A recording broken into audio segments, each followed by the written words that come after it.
அல்ஹம்துலில்லாஹ். அளவற்ற அருளாளரும் நிகரற்ற அன்புடையமாகிய அல்லாஹ்வின் திருப்பெயரால் ஆரம்பம் செய்கிறேன். இணையத்திற்குரிய எல்லாம் அல்ல அல்லாஹ்வின் நல்லடியார்கள், அல்லாஹ்வுடைய தூதர் நபிகள் நாயகம் ஸல்லல்லாஹு அலைஹி வஸல்லம் அவர்களின் மீது அவர்களுடைய சொல் செயல் அங்கீகாரம் பெற்று தங்களுடைய வாழ்க்கையை அப்படி அமைத்துக் கொண்ட சத்திய சஹாபாக்கள் மீதும் சஹாபி தோழிகள் மீதும் இங்கே குழுமி இருக்கும் நம் அனைவரின் மீதும் அல்லாஹ்வுடைய சாந்தியும் சமாதானமும் என்றென்றும் இன்று நிலவட்டுள்ளாகும். அன்பிற்குரிய சகோதரர்களே, இப்ராஹிம் அலைஹிஸ்ஸலாத்து வஸ்ஸலாம் அவர்களை பற்றிய செய்திகளை நாம் அறிந்து வருகிறோம். இப்ராஹிம் அலைஹிஸ்ஸலாத்து வஸ்ஸலாம் அவர்களை பற்றி அல்லாஹ் ரப்புல் ஆலமீன் திருமறை குர்ஆனில் இன்ன இப்ராஹிம கான உம்மத்தன், இப்ராஹிம் ஒரு சமுதாயமாகவும் காணித்தல் இல்லாகி ஹனீபம் அல்லாஹ்வுக்கு கட்டுப்பட்டவராகவும் உண்மை வழியில் நின்றவராகவும் இருந்தார்.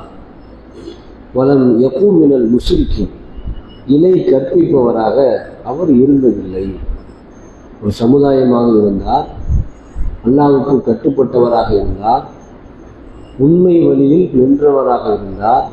அல்லாஹ்வுக்கு அவர் ஒருபோதும் இணை வைப்பவராக இருந்ததே கிடையாது என்று ரப்புல் ஆலமீன் திருமறை குர்ஆனில் சொல்றார். எப்படி அவர் ஒரு சமுதாயமாக இருந்தார் அப்படின்னு சொன்னா, அவருடைய ஒவ்வொரு செயல்களும் ஒரு பெரும் கூட்டம் நினைச்சா கூட செய்ய முடியாத ஒரு காரியத்தை அவர் தனி மனிதராக இருந்து செய்து காட்டினார் அப்படிங்கிறது தான் அவருடைய வரலாற்றில் நாம் பெறுகிற படிப்படை. நமக்கு இறைவன் அவர் ஒரு சமுதாயமாக இருந்தார் அப்படின்னு சொன்னால், அவரை போன்ற வீர தீர மிக்க உள்ளமும் சிந்தனையும் நேர்கொண்ட பார்வையும் ஒவ்வொரு முஸ்லீம்களுக்கும் இருக்கணும் அப்படிங்கிறது தான் ரப்புல் ஆலமீன் அவரை பற்றி சொல்கிறார். அவர் என்ன காரியம் செய்தார் அப்படின்னா, யாருனாலையும் செய்ய முடியாத ஒரு காரியத்தை அவர் செய்து காட்டினார். எப்படின்னா, ஃபராக இலா ஆலிகத்தின் ஃபகால அலா தகூலும், அப்பால் அவர்களுடைய தெய்வங்களின் பால் அவர் சென்று உங்களுக்கு முன் படைக்கப்பட்டுள்ள உணவுகளை நீங்கள் உண்ண மாட்டீர்களா என்று கூறினார். அவங்களுடைய தெய்வங்களுக்கு சிலைகளுக்கு முன்னாடி போய் நின்று சாப்பாடுலாம் முன்னாடி படைச்சிருப்பாங்கல்ல, படைச்ச இந்த சாப்பாடெல்லாம் நீங்கள் சாப்பிட மாட்டீங்களா அப்படின்னு சொல்லி அவர் கேட்குறார். மாலக்கும் லா தன்திக்கும், உங்களுக்கு என்ன நேர்ந்தது, நீங்கள் ஏன் பேசுவதில்லை என்று கேட்டார். நான் ஒரு விஷயத்தை சொல்கிறேன், நீங்கள் ஏன் எனக்கு பதில் சொல்ல மாட்டேங்கிறீங்க அப்படின்னு இந்த சிலைகளிடத்துல பேசுகிறார்.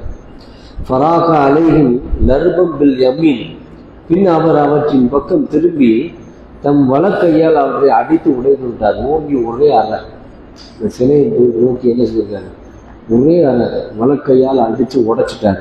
உடைச்சிட்டு அழகும் துதாதன் இல்லா கபீரன், அவ்வாறே அவர் அவற்றின் பெரியதை தவிர மற்ற எல்லாவற்றையும் துண்டு துண்டாக்கினார். லகும் லா அல்லகும் இலகி அர்ஜுவோன், அவர்கள் அதன்பால் திரும்புவதற்காக அதை விட்டு விட்டார். நம்ம கடவுளையெல்லாம் யாரா உடைச்சது அப்படின்னு சொல்லி அவர்கள் கேட்கணும். இந்த ஒன்று மட்டும் ஏன்டா உடைக்காம இருக்கு அப்படின்னு அவங்க கேள்வி கேட்கணும். அப்படிங்கிறதுக்காண்டி அவர் இந்த காரியத்தை செய்தார் சொல்லி அல்லாஹ் திருமறை குர்ஆனில் சொல்லி காட்டுறான். அதுதான் ரப்புல் ஆலமீன் ஒரு சமுதாயமாக இருந்தார். ஒரு சமுதாயம் அப்படின்னு சொன்னால், நம்மளை முஸ்லீம் சமுதாயம்னு சொல்கிறோம்ல, முஸ்லீம் சமுதாயம்னா 1-2 பேராக இருக்கிறோம், 250 கோடி பேர் இருக்கும். இன்னைக்கு 250 கோடி பேர் சேர்ந்தாலும் இப்ராஹிம் நபி அவங்க செஞ்சு இந்த ஒத்த வேலையை செய்ய முடியாது. இந்த ஒத்த வேலையை நம்மளால செய்ய முடியாது. அவ்வளவு பெரிய துணிச்சல், அவ்வளவு பெரிய தைரியம் ஒரு முஸ்லீமுக்கு இருக்கணும். ஒரு முஸ்லீமுக்கு முஸ்லீமுக்கு தைரியம் இருக்கணும்னு சிலையை உடைக்கணுங்கிறதுக்கு மட்டும் சொல்லலை, வாழ்வியலில் இருக்கணும், வாழ்க்கையில் இருக்கணும். ஏன்னா எப்போவுமே சிறுக்கு முஸ்லீம்களுக்கு எதிராக செயல்பட்டு கொண்டே இருக்கும். சிறுக்கு என்ன செய்யும், இணை வைப்பு என்ன செய்யும்னா, இஸ்லாத்தை ஒழிப்பதற்காகவும் இஸ்லாமியர்களை ஒழிப்பதற்காகவும் ஏகத்துவத்தை நிலைநிறுத்துவதை தடுப்பதற்காகவும் சிறுக்கு என்ன செய்யும், உலகத்தில் வேலை செஞ்சுக்கிட்டே இருக்கும்.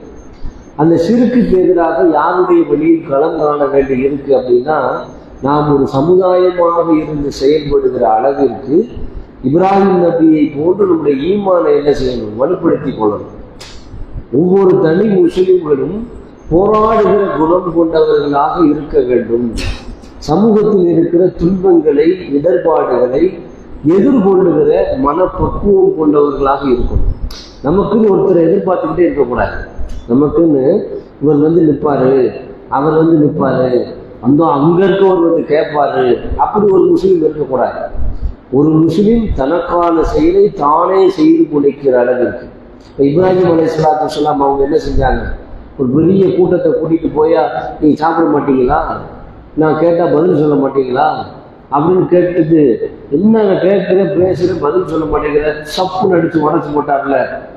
இவர் எவ்வளவு பேரை கூட்டிட்டு போனாரு? யாரையும் கூட்டிட்டு தான் போல, தனியா போனாரு, ஒரு காரியத்தை செய்தார்.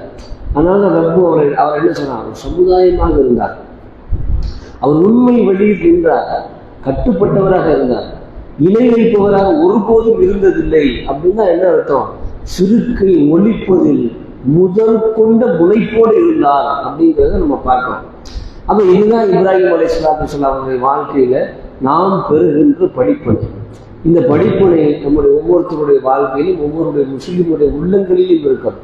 தனித்து போராடுகிற குணம், தனித்து எதிர்கொள்ளுகிற சிந்தனை, இதுதான் நம்மை என்ன செய்யும்? இந்த பூமியில வாழ செய்யும், மறுமையில் வெற்றி பெற செய்யும்.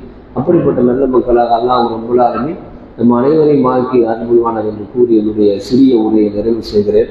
வாகர்தவனான அல்ஹம்துலில்லாஹி ரப்பில் ஆலமீன். அஸ்ஸலாமு அலைக்கும் வரஹ்மத்துல்லாஹி வபரகாத்துஹு. சுப்ஹானக அல்லாஹும்ம வபிஹம்திக அஷ்ஹது அல்லா இலாஹா இல்லா அன்த அஸ்தக்ஃபிருக வ அத்தூபு இலைக். அஸ்ஸலாமு அலைக்கும்.